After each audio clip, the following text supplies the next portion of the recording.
Welcome to Share Talk, and I've got the pleasure of speaking with Regency Mining's Andrew Bell. How are you today, sir? I'm very good, Steve. Right.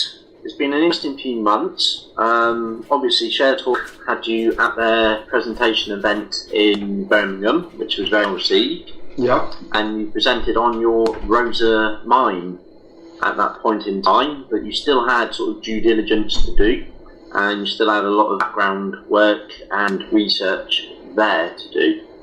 So could you give us a brief update on what's happened since then to what's happening now? Well, as we announced, we did that due diligence. We completed that transaction, and we have for 20% interest in the company that has the Rosa mine. That's the 155 tonne per hour preparation washing plant on the site. So what we've been doing is we've been making some progress with preparing to start mining that. We have an auger drill now on site, and we have also looked into, decided to get a high waller, and the high waller will then have the auger drills attached to it, so that it will be able to which the high waller can 3 times as far as a straight auger, and so that sort of modification of the auger will enable us to get 3 times as much current. And in order to get that going, we have just delayed by maybe a couple of weeks to weeks drilling, because the auger on site we could have started that, because there's no point drilling a hole and going in 300 feet when you go in 1,200 feet and get 3 times as much coal. So we're very thrilled to have found a drill that is perfect for our purposes there with an operator, and have got a good rate on it. And we're also washing some coal for third parties in preparation of having our own stuff. Right. Now, obviously, I've put you on Steve Shares, and I've put a few sort of facts and figures out there, and that's done obviously via Share Talk. And you've just touched there, obviously, on the coal washing that's been going on. What sort of tonnage have you been washing up to now? Before we start producing, is to cover our costs. We could just run the washing flat out, washing coal, and probably at the moment, it's rated at 125 tonnes per hour. Probably at the moment you could do it at 80 tonnes per hour, and we have some new impellers in that have been ordered. We'll be able to get that up to about 100 tonnes an hour, we expect. But to run it like that on other people's coal, the washing, on the whole, the coal they're going to send us may not be as clean as our coal, and therefore there'll be more abrasion on conveyors and so on, more wear and tear. Also, we can't enter into long-term contracts, because why would we take up the capacity of a preparation plant with long-term contracts for washing coal and just say $8 or something, when in a short period we'll have our own coal where we can make a much greater margin by washing it. So we're sort of being quite picky, but what we want to do is just to cover the running costs and everything for a short period, and kind of run in the wash plant, preparation plant, which after all has been out of action for a while. So it's worked. Effectively, you're letting the plant run to see where its quirks and traits are, upgrading the system before you start putting your product through. Yeah, we've replaced some pipes and a few things like that. There's always things to be done, and when you bring anything into production, any piece of machinery, you'll think you just switch it on and it works perfectly, but it doesn't. It doesn't work like that, and so we are using this time, a very valuable time, to tune everything up and get it working. Right. So, obviously, you commented there that you've got the auger on the site. Yeah. What sort of downtime are you expecting to relocate the high wall system after the first sort of 1,000 feet is completed? Well, we have the auger with a triple 16-inch head on site, and we're going to fit that head onto the and then we'll be in a position to go. And while I'm at Java on Monday and Tuesday, we'll have people down there from our group, our consortium at the site, who'll be dealing with some of the practical issues. But within the first quarter of this year, in fact, we hope within February, we'll be in producing real volumes of coal. So, in regards, obviously, to the output between the two systems, the auger versus the high waller, what is the sort of output speed-wise in regards to the two different ones? Is it any slower? We'll probably get 3 times the daily production from the high waller auger. And I'm not going to suggest that the high waller is one thing and the auger is something completely different, because actually there will be an auger drill attached to the end. But instead of it being an auger all the way into the tunnel, pushing in, you have beams that you attach like lengths of rod vertical drill hole, one another, each one of which has its inbuilt conveyor back. And therefore, the stress of turning that circular motion of the vibration and the potential deviation from a true line is only happening at the tip instead of along the whole length, which is what means you can't go beyond about 300 feet with a simple auger, because the pressure and vibration and the potential deviation from the line you want built up with distance. Right. In regards, in 3 times as far, and you can produce as of 3 times the speed, and we'll also expect that we will get out a higher proportion of the coal. Okay, now having a look at the systems that are in place and out there, it's sort of widely regarded that the general output of that piece of equipment is between 40,000 to over 100,000 tonnes per month, dependent upon the swing width. Well, we'd like to be able to get 1,500 to 2,000 tonnes per day with a high wall auger. It should be possible to get 1,500. Whether it can do that, we shall see. That would be one shift. With a 125 tonne per hour running at 100 tonne per hour wash plant, if we produce a lot, maybe we aren't going to be able to ensure that. The question is, need to wash. If we're bringing out really clean coal, and we have customers for that coal, which is low ash to start with, then we can sell the whole thing and sell it at a lower price on the pickups. But if we wash, we lose about 20% in fines, a bit of that, and maybe reduce our ash from just over 4% to 1.8%. We get a slightly higher price. But we'll feel our way as we go along in order to optimize this. Not everything necessarily will go through the wash plant. Some we shall just sell, but there are different customers. Now, in relation to the fines, obviously, a lot of people see any sort of subsequent loss of product as a negative thing. Is there a market for those fines? Well, different customers have different tolerances. For example, the customer that probably pays the highest price wants a very specific product, and we would need to be very sure we could produce that so everything was running smoothly.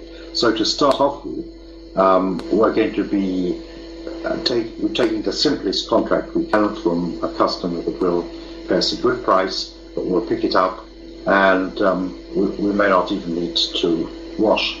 And then when we know that everything is going, we can try to meet the higher specification, higher price contracts. Okay. All that will happen quite quickly, but it is a process. And so anybody who does science and says, well, you can produce this with the high waller, and you can get this price to your best customers, and therefore in a couple of months we should be showing this revenue. It isn't, of course, going to be like that, because you have to make everything work properly. You have to gain by your experience and tune up the engine as you go, so to speak. Yes, it is a very dynamic process in finding and what you can harvest you in a day. advance in your knowledge and you improve the way you do things. And we've been through this process elsewhere and seen it with our partners elsewhere. So we fully expect that we know what's going to happen. So we're not going to be giving people updates day by day on whether the impellers have arrived, and we've gone from 80 tons per hour at the wash plant to 100 tons per hour. But the big picture, we'll be able to give people a good idea of progress as we go. And when we have information, we'll release it once we have good figures. So in relation to the startup and optimisation, what sort of allowances you made for sort of servicing, maintenance, and sort of any breakdown lines? And obviously that's the short term, and then obviously the longer term. There's something that we think can be done, rather than put in the optimal. No, so we put in something over 100,000 tonnes per annum production. It's possible, theoretically, given the capacity of the high wall and everything, it's possible that we could be over 600,000 tonnes per annum production. But the mine under previous operators within the past decades has not run at that level, and so until we fully understand how we're to do it, we're not going to forecast that sort of thing. So it'd be a nice surprise if it happens.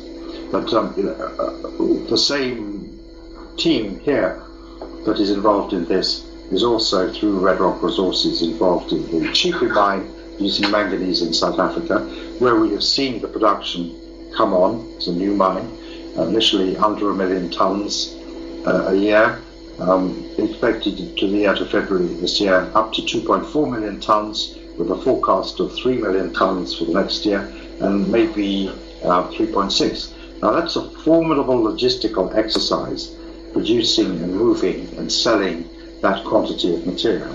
So you can do the numbers on paper and it looks easy, but in terms of the personnel to run it, it becomes more than arithmetically more complex as you increase arithmetical production. And so we are aware of that, we know how it's to be done, and we're just going to make the best progress we can. This year should be a very satisfactory one, because we'll be going from something, from nothing to something. And whether the something is what we forecast something or much better, we don't know. Now, the initial figures that I put out via Steve Shares and Share Talk last week, I worked out conservatively 200 days worth of production at $100, and then obviously the 20% agreement that you've got in place. I worked the revenue to be roughly sort of 7.5 million. Now, in relation to where your market cap is currently, that shows a massive potential upside in quite a short period of time. Yeah. Now, these are all models. Yes. As we know, there's one kind of science which is proper science, and there's another kind of science based on models, of which economics is one example, so-called climate science is another. Yes. And all those forecasts always turn out to be rubbish. And all business school type forecasts, when you make an investment, also turn out to be rubbish. So we don't know in what way it's going to be rubbish, but we know that whatever's forecast will be wrong. For example, 200 days operation, that's probably way too conservative. I mean, these people they do mine. There's no reason why one shouldn't be mining 24 hours a day, and only taking Christmas Day and Boxing Day off, and 1 or 2 holidays like that. But we will, of course, be governed by all sorts of constraints. We will find as we move along, and we don't know what those constraints will be. But you come up with something which is based on reasonable assumptions on everything, and a very conservative assumption on working days, and you get to quite big numbers. My suspicion is that to start with, our margin will be less than optimal, because we will be making compromises, like not washing the stuff. selling it in its run-of-mine state and so on. And on a pick-up basis, there will be a net back for the transport costs. So whoever's picking it up will take off the transport costs and a bit for administration. And as time goes by, our margins will improve. So there'll be all kinds of variables. But yes, you're right. Basic profitability looks extremely good. Okay. So in relation to revenues going forward, based upon your hopes and expectations of the new equipment being put into place and obviously future offtake agreements and things along those lines, when do you expect to see some sort of revenue paid? And obviously in the RNS it states that 50% of the revenue will be distributed to Regency mines every quarter. So does that mean, for instance, every £100,000 will receive 10,000, i.e. 50% and then 20% of a joint venture? Well, see, if you look at the value of any investment, classical theory says that the value of an investment is the discounted value of all future dividends or revenues from that investment. And so we said, let's make this simple. Let's have as our base case that we pay money out and have that agreement. If we look at it and we find at a particular point, however, that we can make an investment on which the return is going to be extremely good, and the shareholders will think we're justified in doing that, maybe we do something that will expand the business rather than making a payout. But I think with the early production, it will be very important for us to take some payouts because once we have paid our initial costs of investments and so on, once we've got that back, then we have done something to reduce the risk to shareholders and get a return. And from that point on, we will be looking to expand the business. But I think we want to get return of capital quite early. Obviously, you touched there on sort of return of capital and bringing on other projects online. Will you be utilising this money to further your other projects, for instance, Mosfell, or are you looking for additional sort of income revenues, for instance, like Rosamine? Motsfeld we'll no doubt have news on fairly shortly, on looking at opportunities in the coal sector in America. Now, Virginia, Kentucky, Alabama, this is like Mayfair and Park Lane on the Monopoly board, as I tell people. These are the best addresses for coal. And if you take the areas that produce high-grade metallurgical coal, there's not that much of it in the world, and there's only a few addresses that produce it, and it's very, very valuable. And we have the highest quality coal. If you look at the characteristics of the coal we have at Rosa, and you describe them to anybody, they'll just say wow, because you don't find many coals like that. So if we can find other coal opportunities of similar potential out there, then we're interested. In the past, people have looked at these opportunities, and they've always been worried about the environmental, in particular, tailings ponds and things. And under the last administration, it's becoming tougher and tougher. I think the EPA's hand will be taken off the coal industry to some extent under this administration, but also because we're producing metallurgical coal instead of steam coal, we won't be producing a lot of waste material. We don't have a lot of ash. And if we get people to take it on a pick-up basis, with say 4% ash and with a certain amount of fines, rather than wash it and get down to 2% ash and maybe put the fine in the settling pond and then take them out and dry them, then we're actually every time a truck leaves with our run-of-mine material, they're transferring that problem somewhere else. So we think that in particular at Rosa, that's looking quite controllable and quite good, and we know that if we can find other high-grade metallurgical coal projects, we can limit the environmental exposure that has been the disincentive to some people investing in this area. And the basic mathematics, the cost of production against the cost of sale, are extremely good. And because this has been a centre for steel industry and sort of for a long time, and because it has the infrastructure in place, the waterways, the railways, if we can start operating there as the market recovers and as steel demand improves, we can make a lot of money. And after all, look at the policies that Trump has. He's going to emphasize infrastructure, which America needs money spent on. That means demand for steel. And he wants it to be US steel. And US steel is naturally going to use US coal, metallurgical coal. If you look at the 2 pipelines he's just authorized, he's emphasized they should use US steel. That means US metallurgical coal. So we're in the right sector, in the right place, at the right time, the right margin, just coming into a recovery phase. And I think, frankly, if Hillary Clinton had won the election, then the environmental pressure and the sort of hostility against coal, primarily directed against steam coal for power stations, but also with a blowback effect on metallurgical coal demand, that would have continued to be a worry that would have kept capital prices down in this sector. But we are absolutely, every time we look at it, we're more confident this is the place to be. And yes, we do see opportunities. You will hear from us shortly about them. I'd be disappointed if by the end of this year we didn't have 3 coal mining operations in America. I don't mean exploration, I don't mean development, I mean mining. So full on production, hopefully with a lot more coal assets in the... And scaling up to bigger things. Okay. What is the story, obviously, at Motzfeld? Have you, or are you expecting to find sort of uranium deposits there, given its proximity to another company's assets called GGG?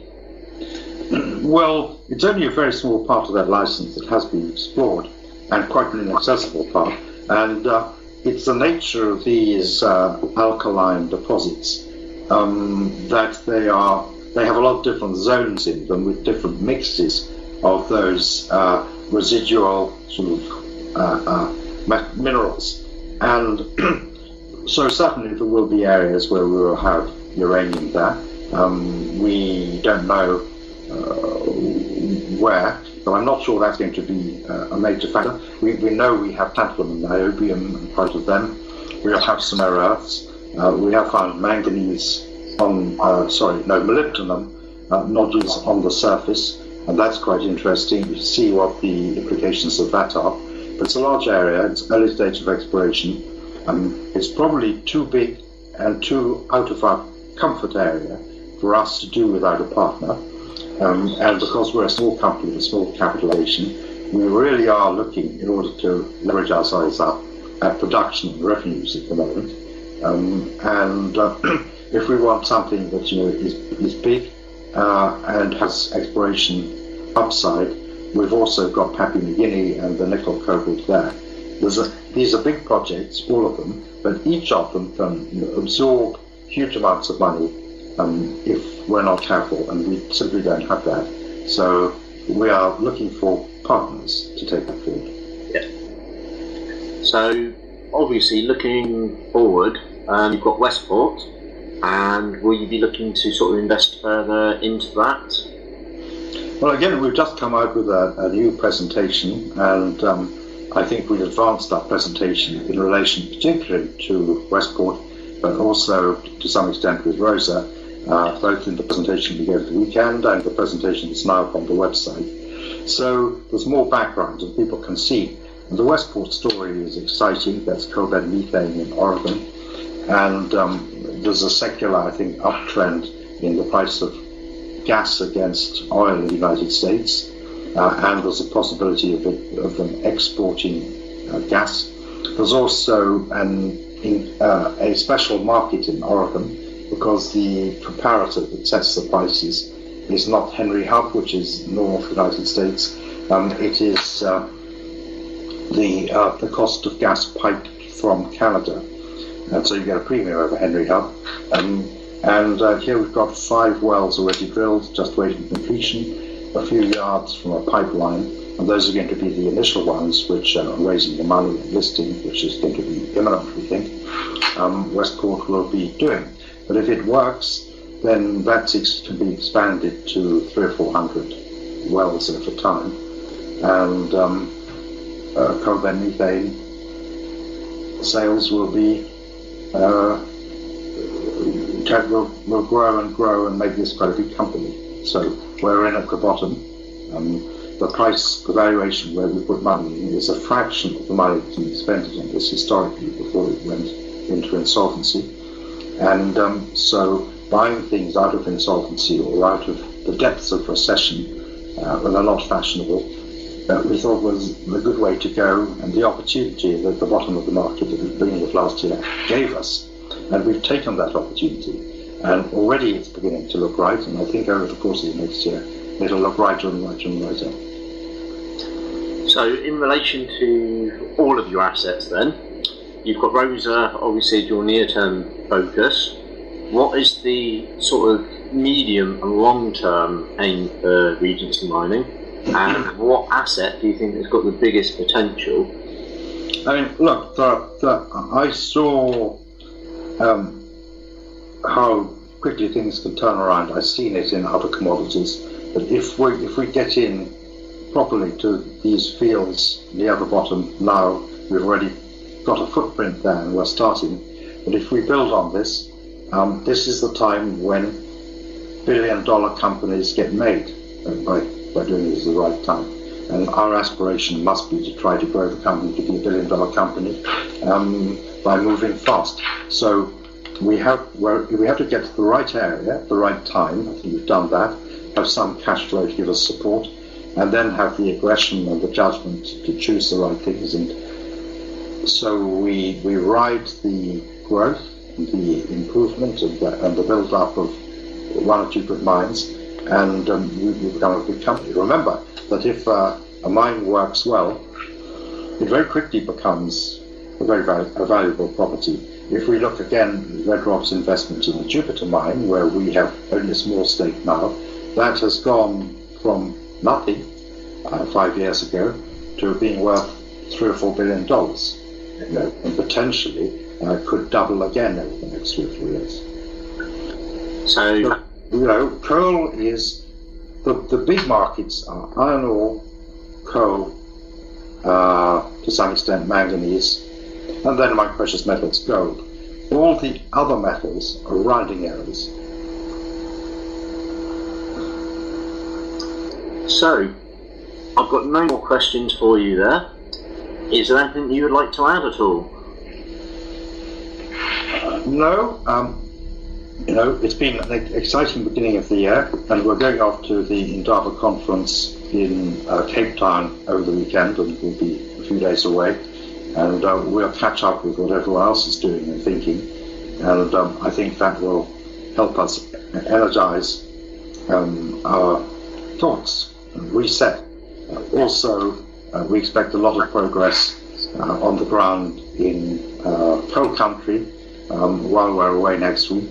That may well result in us having something to say. And as for the other things you've mentioned, for example, Motsford, well, watch this space. And what you haven't mentioned at all is our investment. We're small investors there, but things are happening at Brockham next door, where Angus have been drilling. Yep. Will be happening in this first quarter at Horse Hill.